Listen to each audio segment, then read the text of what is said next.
ఈ రోజు చూసుకున్నట్లయితే జంతర్ మంతర్లో ఏ విధంగా శాంతియుతంగా నిరసన తెలుపుతున్నారో విద్యార్థులందరూ తెలిసిన విషయమే. నీట్ పేపర్ లీకేజ్ గురించి మాట్లాడడం జరుగుతుంది.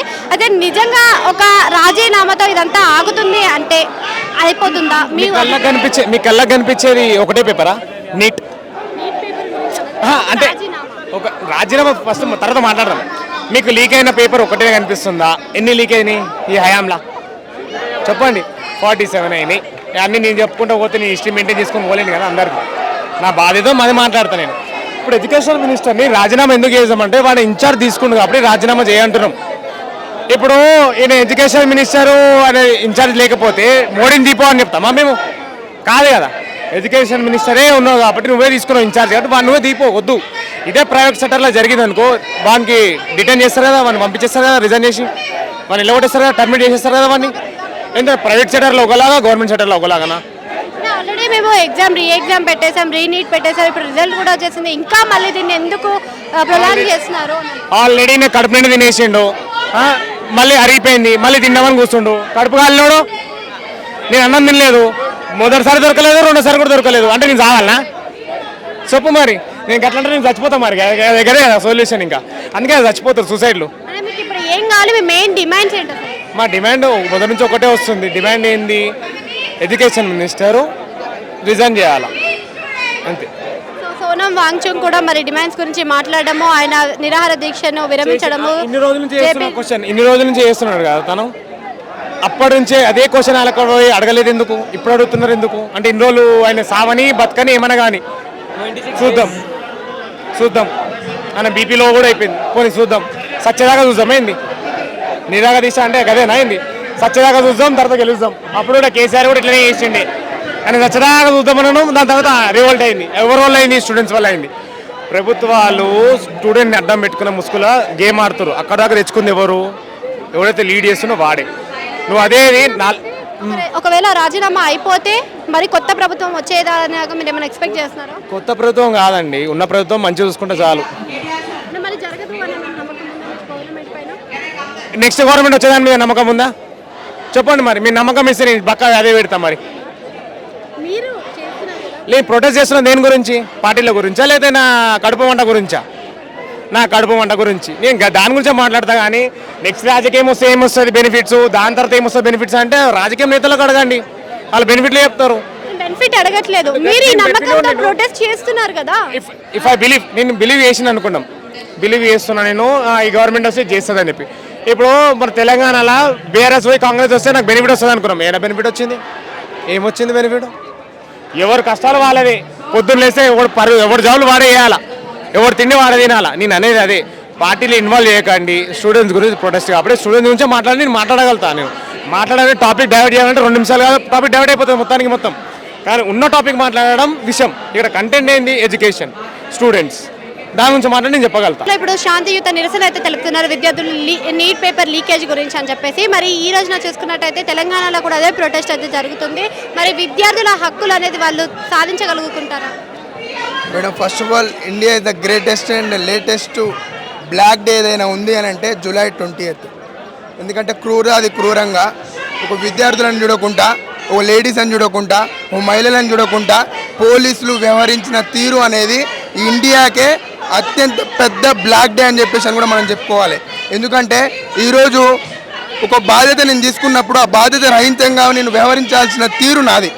ఈరోజు భారతదేశానికి నువ్వు ప్రధాని అయిపోయి విద్యాశాఖ మంత్రిగా ఒక ధర్మేంద్ర ప్రధాని ఉన్నప్పటికీ ఒక యూజ్లెస్ ఫెలోకి మీరు ఆ విద్యాశాఖను అప్పచెప్తే ఆ విద్యాశాఖ వాడు కరెక్ట్గా నిర్వహించకుండా ఈరోజు నీట్ పేపర్ లీకేజ్ అవడం వల్ల ద్వారా ఈరోజే కాదు 82 సార్లు లీకేజ్ జరిగితే కనీసం 12 సంవత్సరాల నుంచి నువ్వు ఎంతమందిని రిజైన్ చేసినావు అని చెప్పేసి అని నేను అడుగుతా ఉన్నాం. ఈరోజు విద్యార్థులము రోడ్ల మీదకి ఎక్కి ధర్నాలు చేసుకుంటా మీరు చేసే అగత్యాలను మేము వెలుగెడుతున్నాం అని చెప్పేసి అని మీరు మమ్మల్ని చేసే చిత్రహింసలు పెట్టినా కూడా ఆనాడు 47లో స్వతంత్రం కోసం ఏ విధంగా అయితే పోరాడినామో, ఈరోజు తెలంగాణలో 2014లో తెలంగాణ కోసం ఏ విధంగా అయితే పోరాడినామో ఈరోజు బీజేపీ పార్టీని కూడా తరిమి కొట్టే రోజు వరకు కూడా మేము అంతే పోరాడతామని చెప్పేసి అని ఈ సందర్భంగా తెలియజేస్తా ఉన్నాం. నువ్వు కొడితేనో తిడుతానో కేసులు పెడుతానో భయపడటానికి మేము రెడీగా లేము. మేము భారతీయులం. ఆనాడు భగత్ సింగ్ కోసం భగత్ సింగ్ పోరాడినప్పుడు మేము లేము. అంబేద్కర్ గారు భారత రాజ్యాంగం రచించినప్పుడు మేము తోడ్పడలేదు. కానీ ఈరోజు జార్జ్ రెడ్డి ఒక అంశాలపైన కొట్లాడుతూ ఉన్నాం. మా రోజు వీరన్న అంశాలపైన కొట్లాడుతూ ఉన్నాం. మరొకసారి చూసుకుంటే జీనా ఆయతో మర్నా సీకో కదం కదం పర్ లడ్నా సీకో అన్న నినాదాన్ని ఈరోజు భారతదేశం వ్యాప్తంగా మేము నిర్వహించుకోవాలనుకుంటున్నాం, తీసుకుంటా పోతా ఉన్నాం. ఏ ఒక్కరికి కూడా భయపడలేదు లేదు. కానీ నైతిక విలువ లేనటువంటి ధర్మేంద్ర ప్రధాని గారిని ఇమీడియట్గా ఆయన బర్తరఫ్ చేయాలి పదవికి. ఈరోజు భారతదేశాన్ని తీసుకొని పోయి ఆదాని అంబానీల మీద పెడితే ఒక కలెక్టర్ కొడుకు కలెక్టర్ ఎందుకు అవుతూనే ఉన్నాడు? ఇలాంటి దరిద్రపు లీకేజీల వల్లనే కదా, నీట్ పరీక్షల లీకేజ్ వల్లనే కదా ఒక ఐఏఎస్ కొడుకు ఐఏఎస్ అవుతున్నాడు. ఒక పేదవాని కొడుకు అన్నో ఒక్కడైతే దాన్ని దేశవ్యాప్తంగా చూపించుకుంటా అరే రిక్షా కొడుకు ఇదే చేస్తున్నాడు కలెక్టర్ అని చెప్పేసి చెప్తారు. కానీ వేరే దేశంగా ఎన్ని షెడ్యూల్ అయితే అవుతుంది ఏబిసిడి వర్గీకరణ అయినా కూడా అది కేవలం అది చెప్పుకోవడానికే మాత్రం తప్ప వేరే దానికి కూడా ఏం లేదని చెప్పేసి అని కూడా సందర్భంగా తెలియజేస్తాను. విద్యార్థులు తమ నీట్ పేపర్ గురించి లీకేజ్ గురించి మాట్లాడడం, వాళ్ళ హక్కుల గురించి అడగడం లాంటివి చేస్తూ ఉన్నారు. మరి దానిని యాంటీ నేషనలిస్ట్గా పరిగణించడం జరుగుతుంది. మరి దానిపైన మీ అభిప్రాయం ఏంటి? అసలు న్యాయం అనేది జరుగుతుందంటారా? దీన్ని నేను ప్రభుత్వం చేతగాని పనిగా పరిగణిస్తాను, చేతగానితనంగా పరిగణిస్తాను. ఎందుకంటే చేసే పనిని ఏదైతే ఉందో దాన్ని సాల్వ్ చేసే ప్రయత్నం చేయాలి, కానీ దాన్ని యాంటీ నేషనలిస్ట్గా ఇలా చేయడం అనేది సరైన విధానం కాదు. పైగా వాళ్ళంతా కూడా మన విద్యార్థులు, భారతదేశం యొక్క సమగ్రతను కాపాడేటువంటి నేటి భవిష్యత్ తరాల విద్యార్థులు వారిపైన ఇప్పుడు మా అటువంటి వాళ్ళపైన కూడా మీరు ఇలా దాడులు చేయడం వల్ల మాకు ప్రజాస్వామ్యం పైన నమ్మకం కూడా పోతుందండి. దీని ద్వారా రాజీనామా ద్వారా ఇదంతా ఆగిపోతుంది అంటే రాజీనామానే కావాలా మీకు? కేవలం ఒక రాజీనామా అని చెప్పలేమండి. ఎందుకంటే భారతదేశంలో ఇప్పుడు చాలా విధాలుగా ఇప్పుడు 2 సార్లు కూడా నీట్ పేపర్ లీక్ జరగడం జరిగింది. అలాగే చాలా విషయాల్లో ఇప్పుడు మతపరమైన విషయాల్లో కూడా మనం సమాజంలో కూడా చూస్తున్నాం. మతపరమైన విషయాల్లో కూడా బ్రిటిష్ వారు తీసుకొచ్చినటువంటి పరిపాలన విధానాన్ని విభజించు పాలించు అనే పరిపాలన విధానాన్ని వీళ్ళు అమలు చేస్తున్నట్టుగా మనకు క్లియర్గా తెలుస్తుందండి. ఎవరైనా ప్రశ్నిస్తే వారిని యాంటీ హిందూగా లేదా యాంటీ నేషనలిస్ట్గా ఇలా వాళ్ళు ముద్ర వేయడం జరుగుతుందండి. మరి మెయిన్ డిమాండ్ ఏంటి మీద? మెయిన్ డిమాండ్గా ఏంటంటే ప్రస్తుతానికైతే మేము ఎవరైతే ఉన్నారో ఆయన రిజైన్ చేసేయాలండి. తర్వాత అలాగే ప్రధానమంత్రి కూడా ఇటువంటి విషయాలు జరుగుతున్నా కూడా ఇప్పటికీ కూడా స్పందించినట్టుగా ఉండడం అనేది సరైన విషయం కాదు. సో ప్రధానమంత్రి కూడా దీని విషయంలో రిజైన్ చేయాలని మేము. నమస్తే అండి. ఇప్పుడు జంతర్ మంతర్లో విద్యార్థులంతా శాంతియుతంగా నిరసన తెలపడం జరుగుతుంది, కానీ విద్యార్థులని యాంటీ నేషనలిస్ట్గా పరిగణించడం జరుగుతుంది. మరి విద్యార్థులు వాళ్ళ జీవితం గురించి ప్రశ్నిస్తుంటే దానిని యాంటీ నేషనలిస్ట్ అనడం కరెక్టేనా? అది అస్సలు కరెక్ట్ కాదు. First of all students are the future of this nation. వాళ్ళని మనం పట్టుకొని యాంటీ నేషనల్స్ అంటే there no use. They are fighting for their own rights. They are not asking for something. అది వాళ్ళకి వద్దనేది కాదు. ఎగ్జామ్ ఉంది, పావర్టీ నుంచి బయటికి వచ్చే ఒకటే దారి మనకు, పూర్ పీపుల్కి ఉన్న ఒకటే దారి ఎగ్జామ్. అండ్ ఆ ఎగ్జామ్ ఎంత మంచిగా కండక్ట్ చేయకపోతే ఇయర్కి అయ్యేది ఒక్కసారి. మళ్ళీ students take 2 years drop, 3 years drop తీసుకొని మెడికల్ డాక్టర్ కావాలనే వాళ్ళ డ్రీమ్ ఉంటుంది. అండ్ ఇంత పెద్ద లీక్ అయ్యి ఒక అకౌంటబిలిటీ లేదు. ధర్మేంద్ర ప్రధాన్ నవ్వుకుంటా ఎక్కడో మాట్లాడుతుంటారు, మళ్ళీ మోదీ రాత్రిపూట ఇట్లా మెసేజ్ చేసి ఇట్లా పెడుతున్నారు. అదే స్టార్టింగ్లో మోదీ వచ్చి అకౌంటబిలిటీ తీసుకొని మెసేజ్ చేసి మాట్లాడితే అదే బాగుండేది. రాజీనామాతో ఇదంతా ఆగిపోతుందా? మరి రాజీనామా వల్ల మార్పు ఏం చదువుతుందండి? రాజీనామా ఇస్ జస్ట్ ది స్టార్ట్. అడిగే ఒక డిమాండ్ అది, కానీ the system is so corrupt that it's so deeply rooted. ఎంత కరప్టెడ్ నేషన్ అంటే అంత corrupted nation. We have to change this and the youth is fighting for this. We have to see the change now and we are fighting for this everyone. ఈరోజున NEET paper leakage గురించి ఇంతమంది students వాళ్ళ నిరసన తెలపడం జరుగుతుంది. మరి ఇంత నిరసనకి కానీ ఫలితం దక్కే అవకాశం ఉందంటారా? ఆబ్వియస్లీ అంటే ఇది ఆ రకం కాదు. అంటే మేము వాళ్ళ రెజిగ్నేషన్ కావాలి లేకపోతే ఏదో ఒకటి అవుతుంది. ఇది ఒక రకంగా ఒక సిగ్నల్ ఒక ప్రభుత్వంకి లేకపోతే అప్కమింగ్ ప్రభుత్వంకి ఇలాంటిది ఇంకా మళ్ళీ జరగకూడదు. ఓకే, బికాజ్ ఇప్పుడు అందరూ యూత్ కానీ మన జనరేషన్ కానీ అందరూ ఒకవైపోయారు. ఓకే, అందరూ ఇప్పుడు అంటే కలిసి పోరాడుతున్నారు. ఓకే, సో ఇలాంటిది మళ్ళీ జరగదు, అందరి కోసమే అందరూ ఇక్కడ ధర్నా చేస్తున్నాం. ఓకే, రిజిస్ట్రేషన్ అవుతుందా లేదా అది తర్వాత విషయం. ఓకే, అది తెలియదు, అది అవుతుందా లేదా, బట్ మన ప్రయత్నం మనం చేయాలి.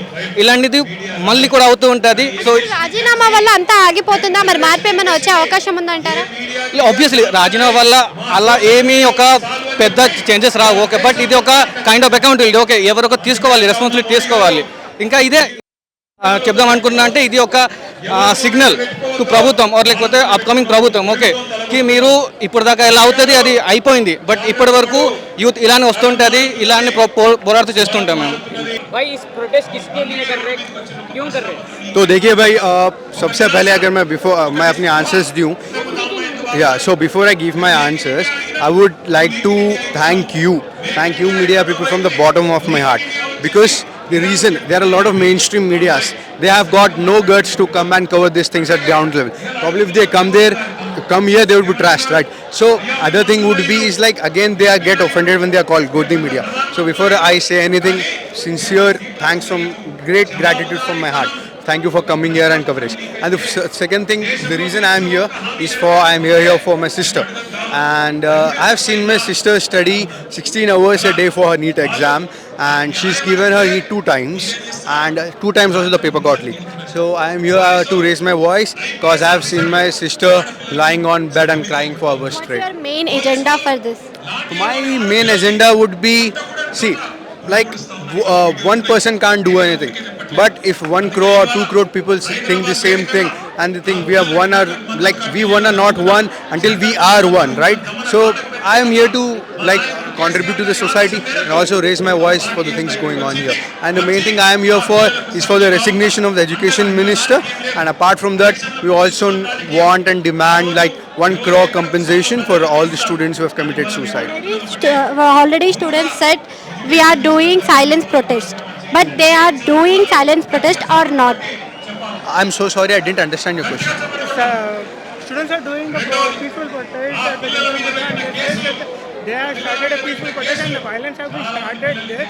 And do you support the violence over there? And the police have did the lathi charge with the parliament before they reach Understood, parliament. understood, So understood. What do you want to say? Understood. I think that's a very good question, and again let me be very clear. I do not support any party. I do not support any kind of violence. It may be from the protester side or it may be from the police side, right? And I think the people who are like the main entire motive of the CJP is a peaceful protest, and anyone deviating from that should be held accountable. It may be students or like police, but they should be held accountable. Jantar మంతర్లో విద్యార్థులంతా తమ హక్కుల కోసం neat paper leakage గురించి ప్రశ్నించడం జరుగుతుంది. కానీ వారికి ప్రశ్నించే హక్కు లేకుండా వాళ్ళని యాంటీ నేషనలిస్ట్గా పరిగణించడం జరుగుతుంది. మరి వాటిపైన మీ అభిప్రాయం ఏంటి? అసలు విద్యార్థులకు అడిగే హక్కు లేదా? ఖచ్చితంగా అన్యాయం జరిగినా ఎవరికైనా అడిగే హక్కు మన భారతదేశంలో మన భారత రాజ్యాంగం మనకి కల్పించింది. మరి ముఖ్యంగా విద్యార్థులు శాంతియుతంగా నిరసన తెలుపుతున్న జంతర్ మంతర్లో ప్రభుత్వం వారిపైన లాఠీచార్జ్ చేయడం అనేది చాలా మేమందరం కూడా ఖండిస్తున్నాం దాన్ని. సో ఎందుకంటే ప్రభుత్వం అలా చేయడానికి కారణాలు ఏంటి అని ఆలోచిస్తే ప్రభుత్వ వైఫల్యం వల్లనే ఈరోజు నీట్ పేపర్ లీక్ అవ్వడం జరిగింది. మరి ఆ నీట్ వాళ్ళ వైఫల్యాన్ని కప్పిపుచ్చుకోవడానికి మాత్రమే దీన్ని డైవర్ట్ చేసే విధంగా ప్రభుత్వం చేస్తున్న చర్యగా మేము భావిస్తున్నాం. అంటే ఇప్పుడు ధర్మేంద్ర ప్రధాన్ యొక్క రాజీనామా జరిగితే నిరసన అంతా ఆగిపోయే అవకాశం ఉందంటారా? మరి దీనివల్ల విద్యార్థులకు కలిగే లాభం ఏంటి? అసలు వాళ్ళకి జరిగే మేలేంటి? ముఖ్యంగా ఇక్కడ ఇప్పుడు పేపర్ లీక్ అవ్వడం ఇది మొదటిసారి కాదు. ఈ బీజేపీ ప్రభుత్వం వచ్చిన తర్వాత ఇప్పటికి చాలాసార్లు పేపర్ లీక్ అవ్వడం జరిగింది. మరి ముఖ్యంగా ఎప్పుడైతే మొదటిసారి పేపర్ లీక్ జరిగిందో అప్పుడే విద్యాశాఖ మంత్రి రిజైన్ చేసి స్ట్రిక్ట్ చర్యలు తీసుకుంటే ఎవరైతే ఈ చర్యకు పాల్పడ్డారో పేపర్ లీక్ చేసిన ఎవరైతే పేపర్ లీక్ చేశారో వారిపైన కఠినమైన చర్యలు తీసుకొని ఉంటే ఇలా జరిగేది కాదని విద్యార్థులు భావిస్తున్నారు. మరి ముఖ్యంగా ఇప్పుడు విద్యార్థుల్లో ముఖ్య డిమాండ్లు ఏంటంటే ఎవరైతే విద్యార్థులు సూసైడ్ చేసుకున్నారో వారికి న్యాయం జరగాలి. ఎందుకంటే పాపం ఎంతో కష్టపడి చదివి వాళ్ళు డాక్టర్ అవ్వాలనేది వాళ్ళ ఒక జీవిత ఆశయము. మరి వారి ఒక్క కళనే కాకుండా వారి ఒక మొత్తం కుటుంబం కూడా డాక్టర్ చేయాలనే ఒక తపనతో కష్టపడి ఉంటారు. మరి ఎవరైతే నిజంగా కష్టపడి ర్యాంక్ సాధించుకున్నారో వాళ్ళకి సీట్ రాకుండా, మెరిట్ ఉన్న వాళ్ళకి రాకుండా, ఎవరైతే ఇట్లా దొంగదారిలో పేపర్ కొని ఎగ్జామ్ పాస్ అయ్యారో వాళ్ళకి సీట్ రావడం జరుగుతుంది. మరి నిజంగా కూడా ఎవరైతే టాలెంట్ లేదో వాళ్ళు డాక్టర్లుగా చలామణి అవ్వడం అనేది సమాజానికి కూడా మంచి విషయం కాదు.